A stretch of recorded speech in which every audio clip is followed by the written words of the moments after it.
Yeah. All right. Morning, everybody. Morning. Thank you for being here today.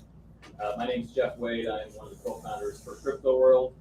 We have a few special guests today. And Hanko, he is one of our partners, investors with Crypto World. He's been very supportive. He wants to talk a little bit about global trends and specifically Korea. He also brought in a couple of guests here. We have Andrew Jones here, who'll be speaking about the mining side. He's also running for U.S. House, and also Javier here is going to speak a little bit about SBA disaster. But Han, thank you for being here. We do these every week. We try to bring in folks in the crypto space to help educate the community. But Han, if you want to go ahead, thank you. Thank you. Well, thank you, and it's always a pleasure to be here. And thanks again for coming early in the morning. 9 o'clock early in the morning, right? Yeah. Anyway, yeah. So Crypto World has been a great platform for us and for the community. I think, as Jeff said, we're trying to make it in a way that it's a community-oriented project, from education, training, and sharing information. So, being said that, I'm gonna introduce Javier first. Javier is from SBA, Small Business Agency, right? Administration side. Small Business Administration. I'm still learning. U.S. federal government branch. He's here especially from California office. Actually, he's from Texas, but he's here to help our community. So I thought that it's really helpful for us to have him here and share his resource. As you know, have you anybody affected by flood recently? No? Or if you know somebody, he's the one. Yeah. See, I know at least 3 people got affected, and he's all the way from California and Texas to help us out to basically disaster relief from our federal government. Okay, so he's a go-to person, and he's gonna have a floor for minutes. Yeah. How about big round of applause? Come over here, camera. He's here for a few months for us. He left home for a few months. He's been our second month already, right? Yes. I was in Oklahoma. Well, first of all, thank you for inviting me here. Yeah, I was in Oklahoma in a disaster there, and then it just happened here, and then we got us over here as well. So we may be here for another month until the needs are met. Again, my name is Javier Talteco. I'm a public information officer with the Small Business Administration, Office of Disaster Assistance. And so we have a presidential declaration here in the county of St. Louis, the city of St. Louis, and the county of St. Charles. I just have a question for you. When there's a disaster, who do you normally go to? Have you heard of the Small Business Administration? FEMA. I mean, you hear FEMA, right? Always hear FEMA. But hardly anybody hears about the Small Business Administration. When a disaster, SBA helps. Okay, let me ask you. If you hear the Small Business Administration, what do you think automatically? Do you believe that they help businesses, homeowners, renters? All businesses, small businesses only. Right, exactly. Exactly. So that's why we're here, because during a disaster, the Small Business Administration helps not only businesses but also nonprofit organizations, homeowners, and renters as well, in different ways. But we help everybody. Therefore, for businesses, usually if they have been affected by the physical damages, they can apply for up to $2 million to repair or replace property damages that happen to them. It could be machinery. Just give you a little more examples. Inventory, real estate, and equipment. For those businesses, small businesses who have been affected, they can also apply for economic injury. Now, that's a little more difficult because physical damages you can actually see what happens, right? But when it's economically, sometimes, especially for a small business, it may take longer for them to realize that they're actually suffering economically, because if they're not going to be able to pay their bills, their electricity, or other similar expenses. So that's where the economic injury disaster loan comes in. This is a low interest loans that we offer. Therefore, we suggest, or we actually ask the businesses to apply early because we don't want them to, because there's deadlines. So we don't want them to wait until the last month to apply for economic injury disaster loan. It's better to have the money now, apply now, get approved, and then later on, if you want, you have like 60 days to decide whether you want to use it or not. So we therefore, at least, if you've been approved, at least you know that you have 60 days to, if you want to wait, you can wait. Now, for our homeowners and renters, they can apply for homeowners, they can qualify up to $200,000 to repair or replace their primary residence. Now, if they have a secondary home, they can also apply, but it's going to have to be as a business. If they use that as a business, but if it's a secondary home and they don't use it, it's like I don't know how can you say the word. Okay, it's not a business, but if you use it, it's a second house that you use and nobody's there and you don't use it as a business, then we cannot help you with that. Okay. Now, homeowners and renters can also apply for up to $40,000 to replace personal property. That can be vehicles as well, included in there. And in some cases, also, just so you know, in some cases, on a case-per-case basis, individual homeowners businesses can also qualify for mitigation purposes. Like, for example, 20% if your damages were $100,000 and verifiable damages were $100,000. You can also qualify for an additional 20%, which is $20,000 to mitigate your home to make sure that the next time there's a flood or there's a hurricane, it's the same thing's not going to happen to you, or at least it's not going to be as hard as damaging as it was this time. We also have refinancing. So therefore, I'm not going to say that you're going to be able to refinance your home now, but when you apply for the Small Business Administration, you can tell the representative that you're interested in refinancing, and we also have another one that's called relocation purposes. So and the amount is going to be depending on whether you relocate by yourself on your own, or they tell you exactly, oh, you know what, this house has been condemned, you have to move. So it's going to depend on that. Now, we have disaster recovery centers that we have open. So if you were affected, you can go there personally, and we have representatives from FEMA and the Small Business Administration to help you out. Now, I just want to also mention that with the Small Business Administration, as I mentioned, they're low interest. For homeowners, is 1.67%. The businesses is 2.935%. Nonprofit organizations is 1.875%. Now, we have no closing costs, no application fees, no prepayment penalties, and they can be amortized over 30 years. So that's pretty much. Great, thanks so much. So Yeah, thank you so very this much. is very important. You know why we're growing it. Frankly, this is nothing to do with the crypto, but again, the crypto world is we're dedicated to our community. That's why it's here. If you do know somebody affected by this flood or anything, please know. The FEMA is not the only great organization we have. SBA, right? Another round of applause, please.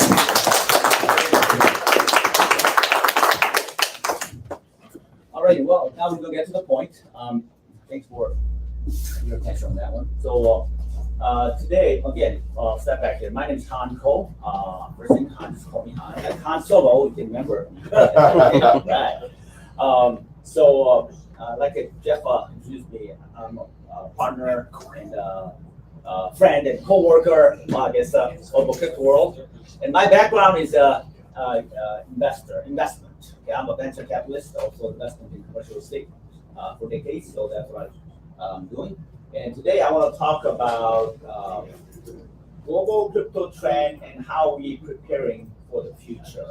So what I mean by how we are preparing for the future, Well, I'm going to give you specific examples. As a venture capitalist, I've been investing in crypto, blockchain, NFT space for last at least 3-4 years already. And I'm going to give you exactly what the company will do and why. Okay, so that way, give you some better idea on how our future is look for us. Okay.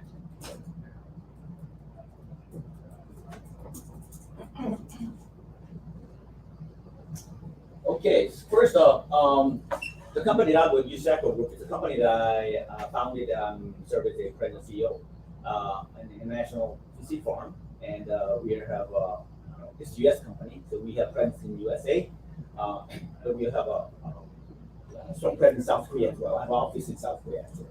And there are some names of organizations in South Korea that we have relationships with. And here's throw a little map there. This is we're going to talk about global. USAKO Group, my company, and Crypto World, we closely work together, and we have from Los Angeles to St. Louis to Texas, and then also all the way South Korea. So we have a effort and exposure to on global stage, basically. Okay, so Crypto World has a pathway to the global, all over the world. And I do travel to South Korea every so often, and I'm scheduled to fly out in a couple of weeks. So when I go there, Crypto World is going to be in action in Asia. Okay.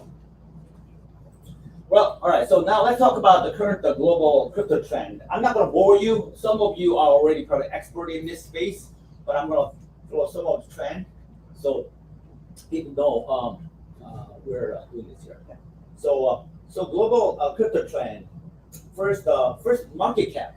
This past 7 years has grew from 5.2 billion to 1.7 trillion. Okay, so it's if you run numbers, I'm talking about first 100 top coins, and it's 327 times.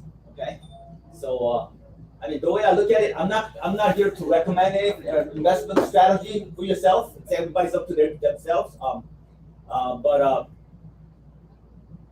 327 times of growth in 7 years. I don't think that you ever saw this in investment history. Yeah, I'm invested all my life. I'm second generation, and I never heard anything 327 times of growth. Okay, so that's a fact. Okay, and then also crypto has positioned into the fourth most popular investment criteria. Okay, after stock, mutual fund, and bond, and crypto. Okay. So in a way, it's pretty interesting because there are a lot of people say, what about this precious metal, right? Well, I guess crypto beat it, right? So yeah.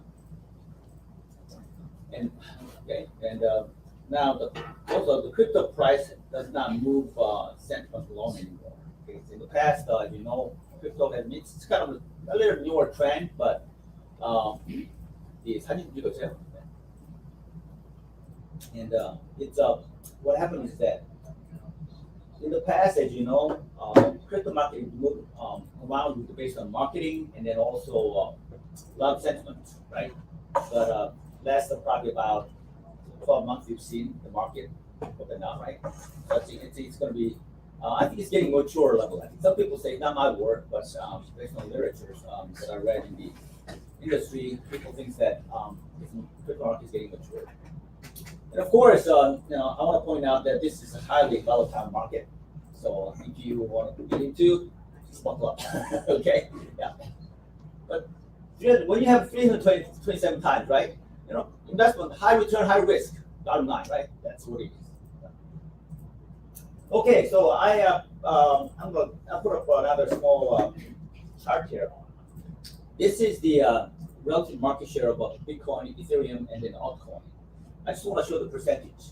So its scale of blue is Bitcoin. So scale of 100% Bitcoin. Last about 7 years, for 2014, 15, 16.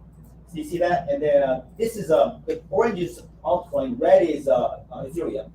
If you see that, so it kind of peaked at middle of 2017. Ethereum and altcoin reached about halfway. It's back down. It's going up again. Okay. It's something to think about in terms of strategy, Bitcoin versus Ethereum and altcoin, right? Okay, so now when Jeff talked to me about this, hey, can you talk about something? He gave a lot of thoughts, and then I know a lot of experts will be here, but at least I want to explain to you that how we, my company USAKO, is approaching this market for the future. Okay, what's in it for us in the future, right? Because when you put your skin in the game, literally put your money and time into it, you got to be really careful, right? So based on this study, I will actually go over this with you. So these are actually, you have 8 companies. It's all in crypto, and then mining, energy, and then NFT space. All of it, basically blockchain, basically, right? All of this. So my favorite, of course, crypto world, right? I'm part of it, right? I don't have to tell you that. You're here. You got the shirt. Yeah, that's right. Yeah. Right. So I'm gonna go over each of them, but I'm gonna at least show you the name. There's a company called Watchskins, Native Hectare, and ADH, Anika Digital Holdings, and Find Us, and Sahara Street, and My Price, and Dawa. Okay. Most of these are U.S. companies, except Dawa is actually founded in South Korea, serving South Korea right now. Find Us is U.S. company. Actually, Dawa has U.S. company, holding company as well. They visited here. They presented their company a few months ago, right here. I don't know. Some of you might have remembered this, but here on Tuesday morning, exactly about 2 months ago. He flew all the way from South Korea. We brought 5 companies over, and then Dawa was one of them. So he was personally right here. Find Us is another company that U.S. company serving Asia, Indian market, and other markets. Okay, I'll tell you what we do here. Okay, but anyway, these are the names. So I thought that these are names that that might interest you, and then because in the space, and I'll tell you why we did that. Because in that way, you kind of know why people like us spend time and money into the game. Okay, well, I'll tell you. Crypto, like I said, first topic. My company, USAKO Group's crypto and blockchain companies, and what kind of companies, what's the business model, and why are spending time and money into it, okay? Crypto world, I'm not going to have to talk about this. By the way, different colors, right? Each color represents their own company color, okay? That's why when I put it in there, it kind of looks funny because all different colors, but I stuck with their company color, okay? So first, Anika Digital Holdings. This company is, what we do is, it's actually, we're generating green energy, okay? And I think we just talked about this, with Andrew earlier today, but some of you, mining energy go together, right? So, what we do in Anika Digital Holdings is that we are investing in coal-based power plant, electrical plant, okay? We're trying to turn it into a green energy production facility. The reason is why. There's 3 reasons. Number one, a lot of these coal-based power plants are scheduled to shut down over decades, right? So the federal government has a plan for it. If you pay attention, we have one in 3 years in southern Illinois right now. And so when you shut it down, you create a lot of effect. Number one, the power supply, you have to get at least the equal amount of power supply, right? Because otherwise that'll be a problem. Second of all, the jobs that was or is in the power plant will be gone. And then also, thirdly, what happens to all the big, it's a big campus. When you have a power plant, I don't know if you've been there or not, I've been there a few of them, but it's a big campus, not only real estate, but the electrical grid and infrastructure with it. It's all gets scrapped. Huge weight loss, right? So that actually concerns a lot of local communities. Let's say if we have one in St. Charles, I would worry about it. Hey, what happened to my brother's job? What happened to what does it look like? And you cannot rebuild a stadium out of it quickly, right? So that's why investors like us come in and then try to work with the community. Okay, so those are 3 reasons. So we're trying to use a carbon capture and different, basically innovation technology. We're trying to turn it into a facility that produces green energy. That's our goal. And I'm proud to say that we are invited to interview with Bloomberg. They invited us to interview with Bloomberg, so we'll be on the air on Bloomberg pretty soon. I've heard, so they have to confirm. you'll probably toward us see our company name on the Bloomberg Surprise. Okay. Anyway, second one is Sahara Street. You probably heard about this because I said this about this company a few months ago. But, it's a blockchain-based software platform for commercial real estate transactions. Okay, so when you buy and sell a property, you have multiple layers in the middle, right? You have brokers and seller and buyer, title company, escrow company, appraisal, and then inspection, financing. A lot of times the financing, the lender and financing both involved, right? And then if you buy a home or commercial property, you probably felt that you pay most of the bill, right? Buyer and seller pay most of the bill, but how many times have you felt that you're in charge of it? I'm a second generation commercial real estate investor. I never had felt that I'm in charge of it because a lot of times people tell me what's going on. A lot of times I know I'm paying this guy, but I don't know exactly what's going on. I don't. Because I'm using this line that when I go to the donut shop next door, I know exactly what kind of flavor donut I'm getting, how much it is, what kind of box it's coming in. I know, but it comes down to some, large stake commercial real estate. You don't have the feeling it's not a right. It's not a right, right in the market. In other words, I understand because it's a legacy, but so we're trying to improve that. We're not competing with brokers, but it's a platform they provide. Okay, so currently we have a partner in the Middle East. We're trying to do this in global scale. So we have a partner in the Middle East, Dubai, and then we have a partner in South Korea, of course, USA. Okay, so and then imagine this that Australian investor owns say resort in Dubai, want to sell it to say U.S. Investor. Well, put your property on our platform, go through the entire transaction from contract, because our platform uses the ERC20, smart contract feature. So it's it's immutable, and then it's very secure and it's very transparent. So there's no argument about it again. So at the end of the day, when at the closing, they can wire the money, say Australian dollar or British pound, or can use a Bitcoin, or we issued our token. It's called Sahara. It's actually already on the exchange right now. So we issued our own token. So we are we're bringing the value to our customer in terms of different services, including our means of sending funding. So are you running this on Ethereum? Yeah. All right. So native AgTech. That's a company. It's an AI-based software platform. This company, U.S. company, and we already secured a lot of good customers. Okay.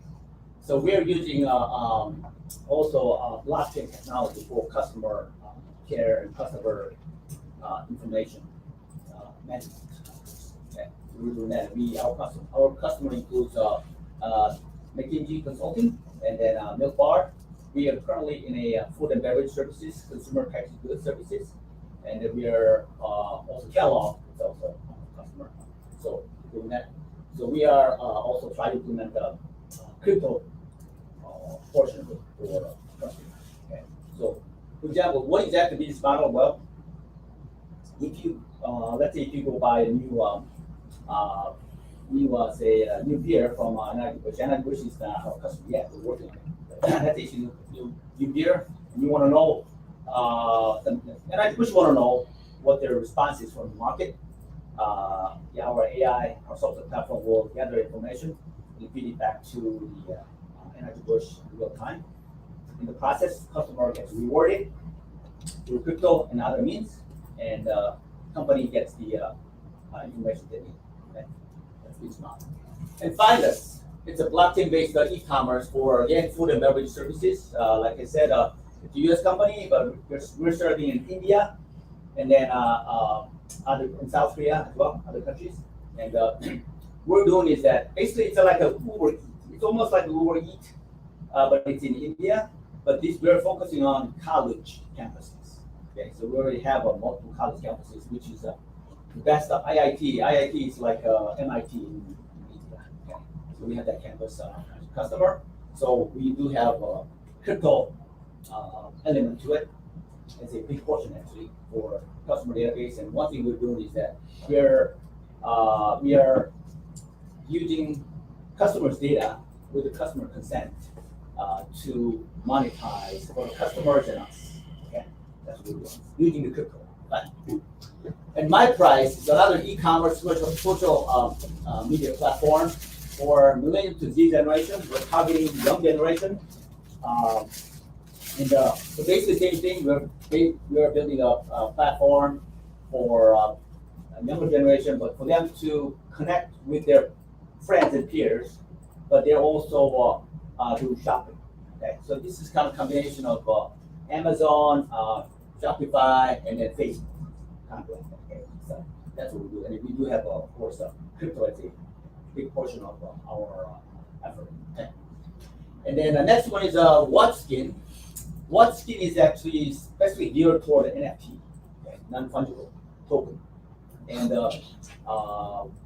we have this again US company. Sorry. And we actually have a product already released. And what it is that, you know, a lot of you have a digital watch, right? Samsung Gear, Apple Watch. We're selling digital watch skin. Some people go out collect old watches, right?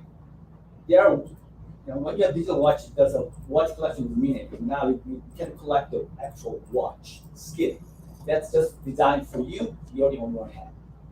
Okay? So that's the idea. But not only that, every company on here, we have a high-tech innovation in there.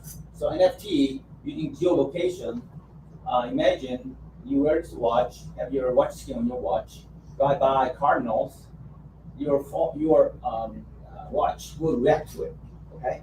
Maybe change the color. If you have game, somebody hit a home run, you vibrate or something. Okay? So, feature to it. Okay?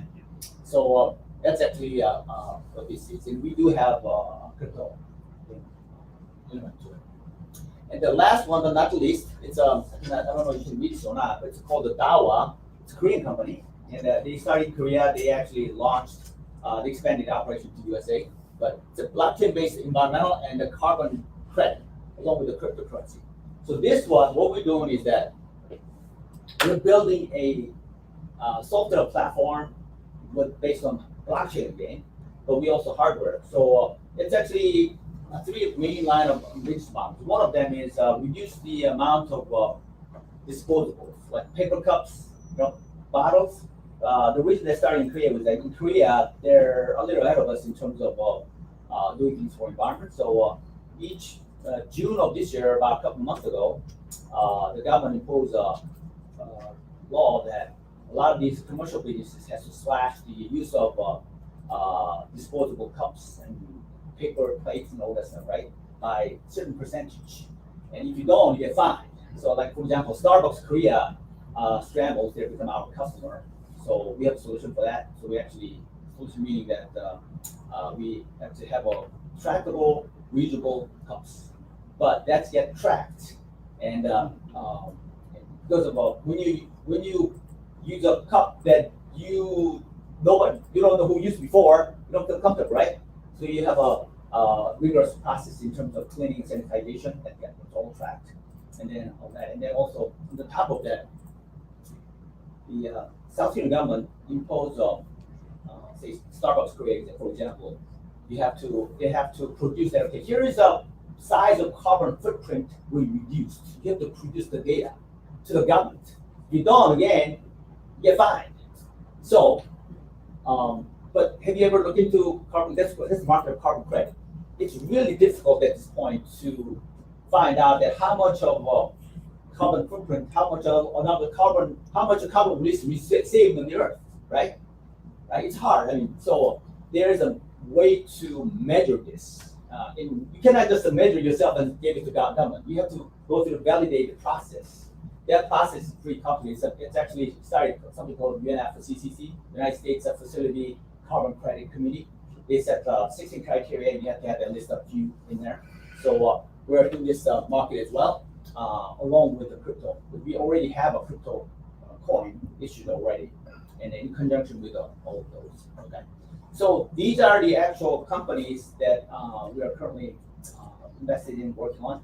So that's what we're doing. So I thought that this project brings some value to you in terms of what the future holds, and we truly believe that crypto market will boom. But we just don't.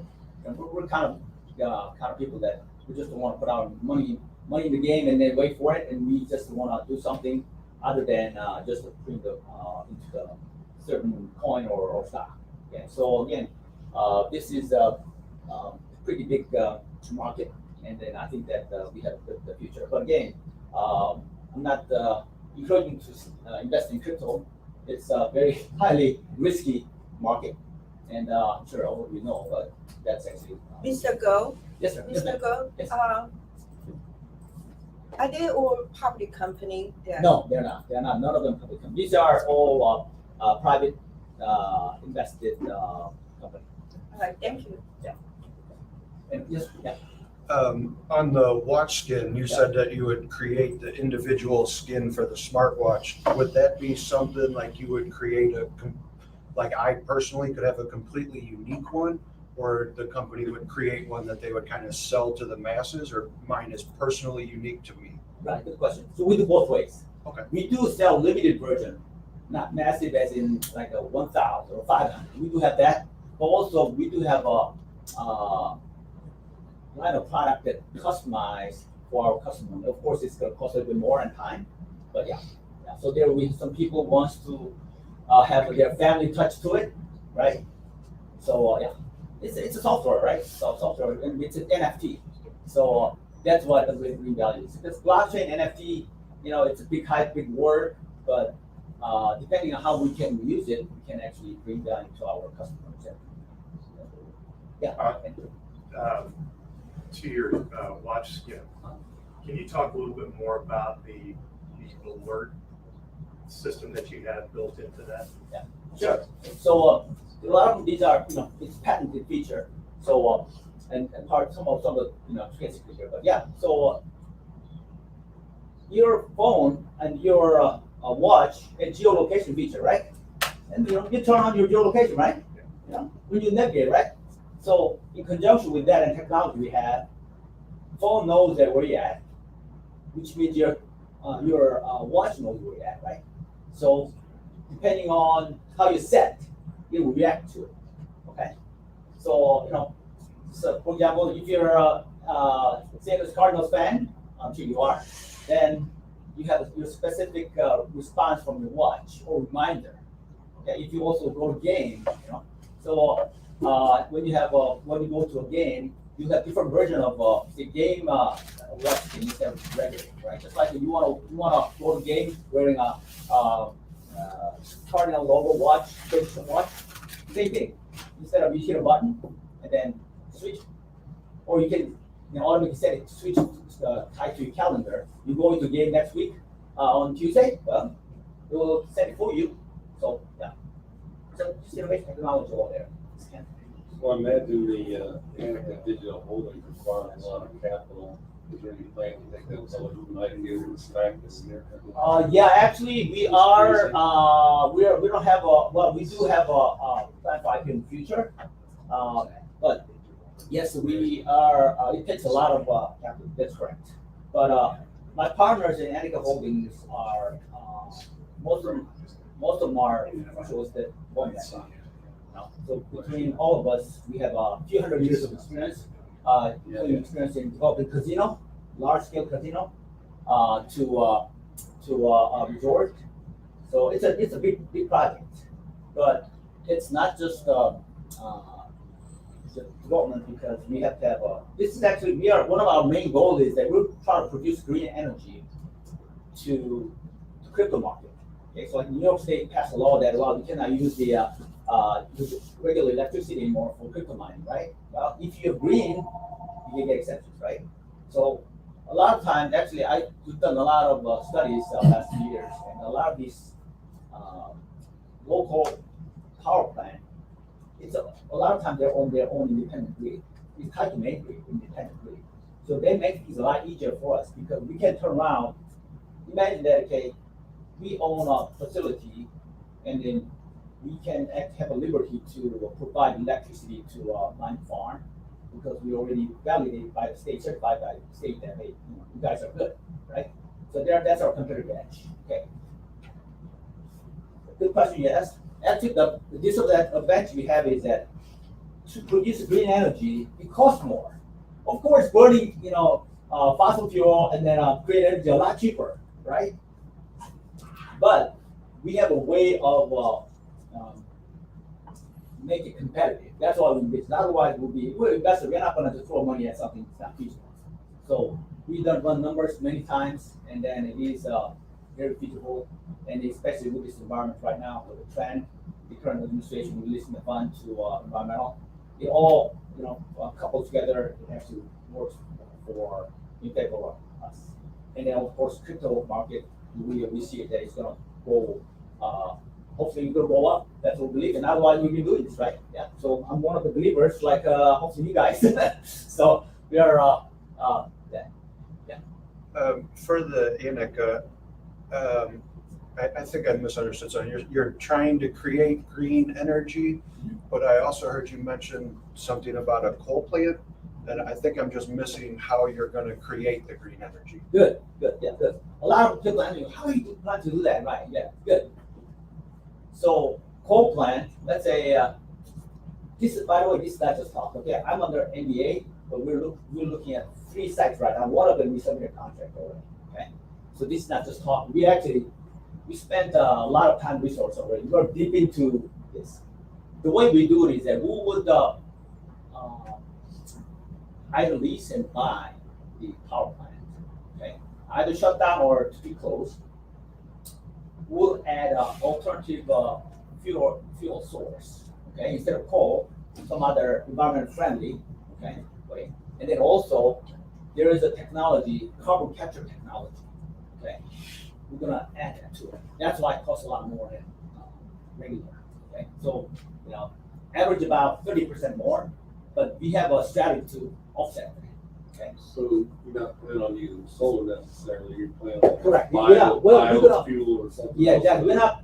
Solar is a supplement, but we're not going to rely on solar. No, we're not. When you say do this, if solar, why would go buy that's with the power plant, right? You can buy a big California or somewhere and Nevada or somewhere, you have open ground, it will generate, right? No, we're doing it. We look at that too, but the cost and feasibility wise, also the current atmosphere that a lot of local government want people like us to come in, work with them. You see what I mean? Because when you have a power plant shut down, you got a problem in your hands, seriously. A big facility been out there for 30, 40, 50 years, 100 years. Now you shut it down, what are you going to do with it? The local government don't have the plan. You cannot turn it into a gymnasium, right? It doesn't also, what about all the infrastructure, right? Yeah. So that's basically, so this is this ADH is the one that we have a high hope, but it takes a lot of time, effort, and money. I'll be honest with you. Yeah, we're into the numbers. Yeah. Is Anika's main purpose to sell energy to the grid or to sell energy to crypto miners for a farm? Or will it produce so much energy that it would be for both of those potentially? Actually, we do both, but we, depending on the location, depending on, again, you probably looked into building a mining farm. It takes a lot of acceptance to the community, right? So depending on the community, so we do both. Our business model has both ways. Okay, we can of course sell it back to the grid, which will be actually a lot valuable than others because some specific powers you have to be in a green criteria to use it, and then so we have that. Yeah. Just like you talk about the high risk, high reward, is your fund a small percentage geared towards crypto blockchain, or is that growing, or is it the whole fund? What kind of percentage? Oh, percentage, yeah. So growing in terms of our investment, yes, we definitely, we've been, investing more and more, of course, because we believe in it. Right. Is it like a 2% out of your total fund or 98%? That one, I don't think I can, well, we'll probably have to talk about the offline on that one. Yeah, that's our strategy, so. Second question Yeah. then, the Sahara Street, how soon do you see it being common to refinance commercial property through blockchain or residential property where you can put out there, what you're looking for, you got 50% equity in the property, looking for the best rate type of thing? Right. Well, technology is already out there. To be honest with you, it's the legacy markets acceptance or legacy markets willingness to work is one. Again, when I started Sahara Street about a few years ago, of course, I have a board member in highly trained and background in lending and also commercial estate, including like a CBRE. We're the largest commercial estate company. And when I recruited them as a board member, they all told me that that would be easy, not because of technology, but because of existing market. Okay, when you try to change the world, it's real difficult, right? So my goal is this. A lot of times that people think that, okay, you're trying to compete with us. We're not competing. We're providing a platform, a venue that people come in, do a transaction, we bring more value using blockchain technology and crypto. That's exactly what we're doing. And we're trying to do this in a global way. So you can move the money faster, right? Instead of, when you do a transaction, commercial transaction, you have to wire the money. A lot of times, if you do the wire the money late, it's not going to be there till next day. If it's overseas, it takes few days. If you tie up, large sum of fund, I don't feel comfortable because, hey, I know this is my money. How come I'm not seeing it on my account? You see what I mean? Right. So anyway, that's actually a thing. Also, it's a trend technology that we have to follow. So, yeah.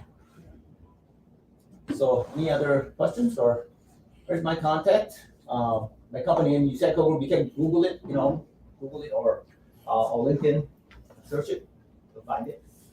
And that, any more questions? No? Okay, great. Now then, I'm going to turn the floor to Mr. Andrew Jones. He's the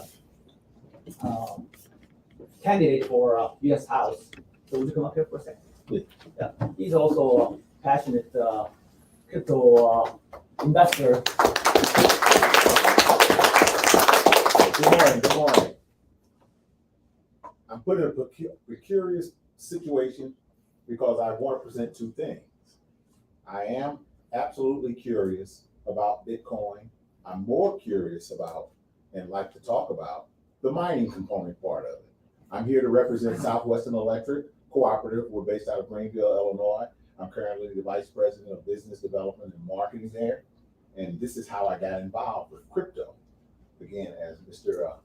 Han said, we are running hard to beat Cory Bush for the 1st Congressional District.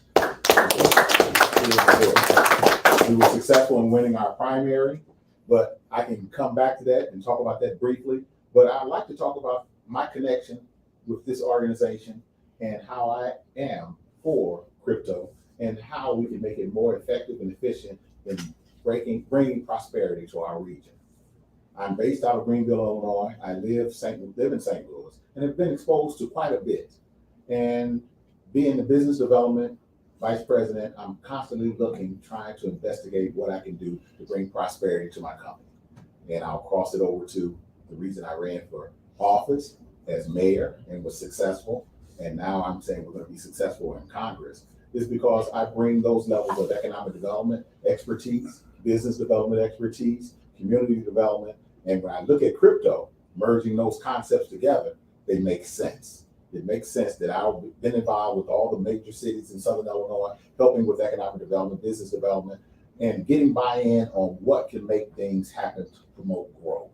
This is what I'm saying is absolutely important for the metropolitan St. Louis region.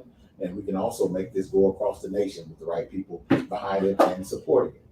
So I was exposed to, and didn't know very much about crypto on the periphery. I think most people I talk to, they don't know much about crypto, but they say that they do. And so I'm constantly gathering information. And I happened to run into a gentleman that I researched, vetted to some degree, and he was absolutely knowledgeable. I got to read from him that he understood this thing a whole lot more than me, and there might be an opportunity. That's Michael Carter. I'm pretty sure that most of you guys are familiar with Michael Carter. I think he's speaking here Thursday, if I'm not mistaken. And in speaking with him, he said that he had a company up and running in Minnesota. I said, well, have you thought about, since you live in the Southern Illinois area, have you thought about doing something here in the metropolitan area? And he said, I would like to. He initially talked with Ameren.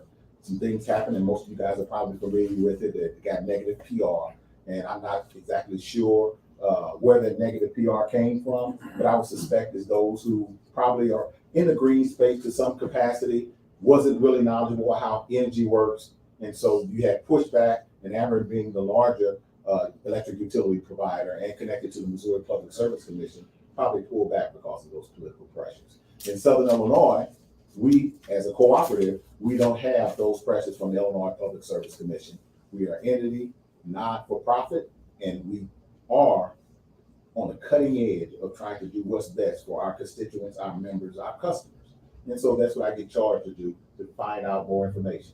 Michael said he was very interested in doing some mining.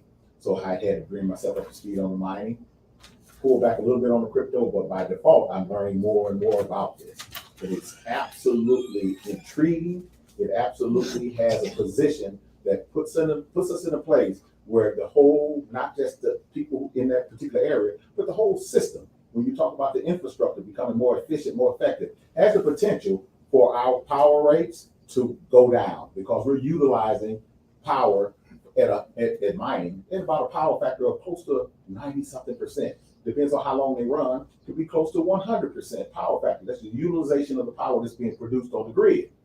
And that's the most effective and efficient way to utilize that power that goes out onto the grid. And I don't want to be too complicated, but I know you guys understand complicated issues because of crypto. But it gets out on the grid, we utilize those contracts, we get reduced rates, and that can be passed on to our members, our customers. And so this is a fantastic idea. So my CEO, my board bought into it. And so currently, Michael Carter with Bitspeed Tripping, he's our second entity that has gone in over in Southern Illinois, and we're glad to be involved with it. As a matter of fact, what has happened subsequent to Michael Carter is that I've run into Jeff, I've run into people all across the board, and I'm trying to learn more, because we're saying that we can probably work with a fantastic rate. We're not the lowest rates on our power, but we can get you in the ballpark where you can operate efficiently and effectively. And all of that across the board does nothing but like raising the tide and all ships rise. And that's what we're looking for. Doing something that's efficient, that is effective, that can help customers, that can help members, that just help people across the board to make this country continue to be a first world country. And have first world issues. Certainly we have those issues that people take into consideration. They say, oh, woe is me. The sky is falling. But the sky is really not falling. You might have a little drizzle, but we have great luxuries here in this country. But we're certainly moving in a trajectory that can be considered totally negative, but we'll get it off. Our system is robust, just like we want to keep our power systems robust. So we embrace Bitcoin mining, we embrace crypto at Southwestern Electric, and we're looking forward to getting more and more information so that we can become a hub, so to speak, because again, I'm talking to miners all the time, and everyone wants to come up and set up meetings. I don't know where my day goes, set up meetings so they can sit down and talk to us. So because they've heard what we've done for Bitspeed Tripping, and we've done for the other gentleman, an independent guy who wanted to do his own mining and independently wealthy with his family, and so he's moved into that space. The first to operate, we have Bitspeed Tripping. I'm meeting with several other gentlemen who have mining operations, and when you hear people talk about the rates, Missouri's rates are a little bit lower than St. Louis, than Illinois, but we have a fantastic rate. We're able to play around with our rate to some degree as long as we can show that we're being effective and efficient with our members, our owners' money, so that we can bring an overall reduction of rates. That's taken into consideration, and we can move in that direction. So as a potential congressman, I'm very happy to say that I will certainly embrace this technology, certainly embrace moving forward to try to integrate it here into our system in Missouri, CD1, Congressional District number 1. I'm looking forward to getting anyone and everyone support in this move. Don't want to make it too political because I'm wearing two hats, but He also wanted me to mention that the component part of it. But you can go to AndrewJones4Congress.com to learn more about what we're trying to do. You can also visit me at Southwestern Electric. If you want to contact me at Southwestern Electric, that's Andrew.Jones@SWECI.com. That's SWECI, so we can talk more about mining, component parts of crypto world, and how we can help to grow this particular industry and to move things forward like what we're doing here with crypto world. And we're certainly looking forward. I don't want to take up too much more of your time, but want to say that we are in support politically of crypto. We're also in support of it at Southwestern Pledge. Any other questions for Andrew? Questions? No, I was just gonna ask, Yes, sir. with regards to mining, I have another hat too. I'm a sales guy, and I go up to North Dakota and South Dakota. And a lot of companies are relocating out there. Their secondary data servers and all that. So there's a lot of data centers in the South Dakota area because of the regulatory and some of the deals South Dakota has. Have you guys ever thought about doing something with regards to data centers to relocate over there? Because I see that in other parts of the Midwest. I haven't seen an initiative over there because cloud services, like Worldwide Technologies is helping their customers. They don't have a facility, but those type of facilities, I see a lot of them popping up in other parts of the Midwest, and I didn't know if you guys were looking into that or had an idea about We definitely are looking into it. We embrace it because of the concept. When you have an electric utility company, you want to get as close to 100% power factor as you possibly can. And certainly those data centers provide it. It's about getting out talking. We are a smaller company. We don't have the scale and scope as an Ameren. And I'm doing a lot of the calling and investigating things of that nature, but it makes me more robust than what I understand. But we're certainly looking in that direction because, again, that only lifts everything up around us, continuing to provide reliable, quality power and making sure that we are able to deliver things that brings prosperity to the region. So we're certainly looking into it, and we want to get more information as possible, but also you have to have the understanding in the region that that's something that you want to approach. And when you look at the RCGA, the St. Louis Alliance, organizations like that, they certainly look in that direction. Now we have to get others on board to try to look in that direction because we're saying we're a bio company, we're trying to be cutting edge. I think our leadership has to do so. So I put my other hat on, and I'm saying as a congressperson, I certainly believe so. Where do you see the political risk going in the city of St. Louis and some of the surrounding areas? You're both sides of it, political and the energy side. I got to experience a little bit of that benchmarking. I'd like to have your opinion where that's going. But when you say political risk, can you define that a little bit more? I don't know if you're familiar being from the east, the benchmarking, where the large buildings got to report their usage, for all types of energy. Well, when I ran for mayor for the city of St. Louis, they talked about that. But if you're not serious about it, you're not correlating that information, you're not utilizing the information, it goes back to economic development. We have all types of vocalized plans, but if you actually put the rubber to the ground, no one's following through with that information, and that's what the problems are. Anytime you have reports that you have to do, and you have to find and assign responsibility and accountability to a person, that's when people start to disappear. So we come up with the most great plans on the planet, but if you're not happy, if you don't have the leadership, where I always talk about a fish rots from the head down, leadership is generally the problem, because we have all the plans that we have here, fantastic. We have the personnel that will do it and be responsible and accountable. Yes, ma'am. You just mentioned about leadership, and as a St. Louis County resident, I am not involved in politics. I'm not involved with trying to sell anything. As a woman, Yes, ma'am. as a care for the children, Yes. this is my thinking, and I'm very, very concerned. There is a lot of teenagers, they are selling drugs Mhm. in such a young age. Yes. I am very concerned of their future and concerned of reputation of St. Louis compared to other big city. Yes. So I am wondering if any government they are focusing solving the problem. Perhaps they have a big building a jail for the only the Pacific juvenile got lost.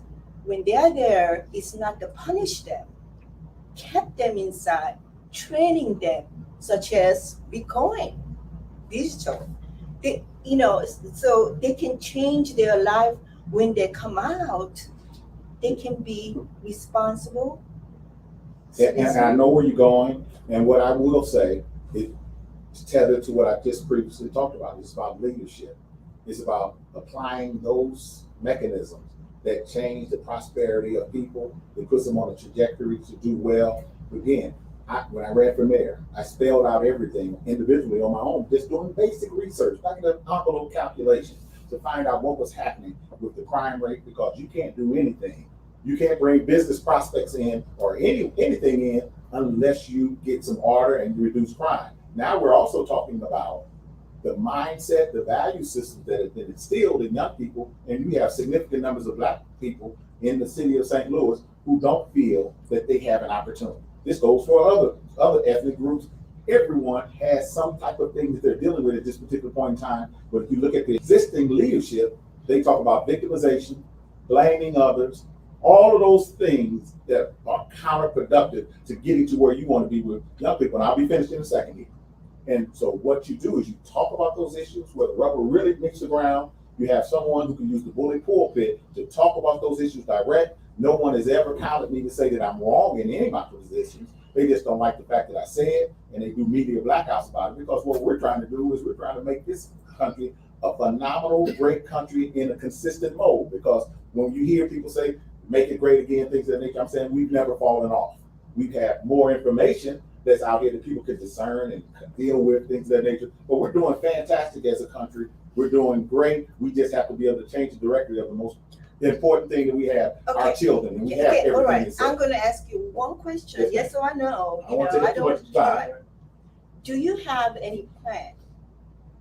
I get very emotional because I have no children. I love children. And when I see those young, bright, young children, they don't go to high school because the parents encourage them. They don't let the children go to free school education society. I got really, really upset, and I want to talk to their parents. You are wrong.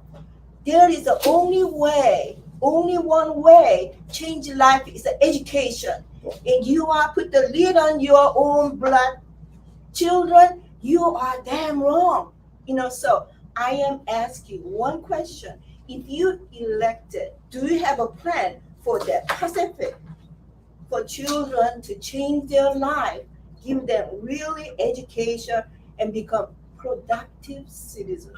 What I want to say to that question, fantastic question, is that I preach these remedies, these solutions, because I have to do it. These lights are on 99.9999% of the time. That's the standard. We know that human capital development is the key to change the lives of people. Across, I don't care where you come from, where you are, in what country, whatever. The plan is there. Now it's about leadership to be able to push it forward and to be serious. Because anytime you're having people saying that it's constant racism, it's victimization, and you don't have a plan, which I'm always, and they use it as a negative relative to me, that I always talk about plans and being responsible and accountable. We know how to do it.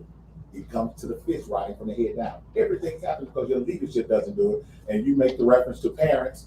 Each individual parent has, that's what we have is freedom. We have freedom, but value systems are established, and generally they're established by leadership. But if you have a leadership that's off balance, that's off course, you get someone there, you can see changes right across the board. That's how the city of Miami has done what they've done. They've arrested criminals. They supported their police, which I've been the first one to say for years. You can't defund the military. And once you do things like that, we can start having commerce That's what we're talking about here, commerce, making money. I'm here to find out how we can make money because the rising tide raises all ships. But we know the answers. We have to have leadership in front. And I don't want to take up too much more of your time with Andrew Jones. Thank you guys for having me. Just for the disclaimer, crypto world is not in a political neutral entity, so officially, all right. So that's what we'll do. We have both parties welcome to discuss. So thanks so much. The floor is back to Jeff. All right, thank you everybody for being here. Andrew, thank you a lot for coming up here. I really enjoyed that piece because for us, the reason we love Bitcoin is because of the transparency aspect. And for us, if sometimes fixing the financial side of things will help as far as getting things done, especially on the education side. So, but very excited to support what you're doing in the crypto space. This Thursday, we do have Michael Carter coming in for Bitcoin over beer, and he's going to talk about the Ethereum merge. What's the updates with that? A little short story before we get off. We competed with on Arch Grants last week or 2 weeks ago. So we were one of the finalists for Arch Grants. There was a couple thousand that applied, 500 were selected, 60 were finalists. And so we were one of the finalists with Arch Grants. It's a St. Louis grant. They're basically giving us $75,000 in free money if we win this Arch Grants. It's not equity based. And then the following year, an additional $100,000 of free funding if we meet some metrics. But basically, we competed, did really well at the competition. They're giving away like 25 Arch Grants, and so we feel very, very confident in how we did. But a little funny story I wanted to add is the very next day I came into the store. An older gentleman walked in. He's probably in his mid-60s. Brought his wife into the store, and he. That's not old. Older gentleman, yeah, mid to late 60s. But Careful what you right, say. yeah, so that's fine. He maybe 80, I don't know. But anyways, he came in the store and he said, "Hey, I saw your pitch yesterday as one of the judges." I said, "Oh, that's great." And he told me, he said it was one of the better pitches that he's seen. And he was walking around with his wife, and then he said, "Hey, my son is into Bitcoin." I said, "Oh, that's great." And he was like, "Yeah, he's been in Bitcoin for a while." And I had a meeting to go, so I'm kind of just like, "Oh, cool, that's great." But he said, "Yeah, his name's Jack Dorsey. Have you heard of him?" And I said, "Jack who?" And he said, "He's been to Twitter and Square, and he's doing a lot of great things." And I said, "Yeah, I've heard of Jack Dorsey." So it was kind of funny because he was taking pictures with him and his wife and myself over here with the Crypto World logo. And he's like, "Yeah, I'm going to send this to Jack, and I want him to come here when he comes back to St. Louis." So that was pretty cool. He gave me his contact information. I sent him the picture, and we're hoping that he brings Jack to the Crypto World because this is the first one in the U.S. and it's going to be our 1-year anniversary coming up in the next couple of weeks. But we'll have a big party to kind of have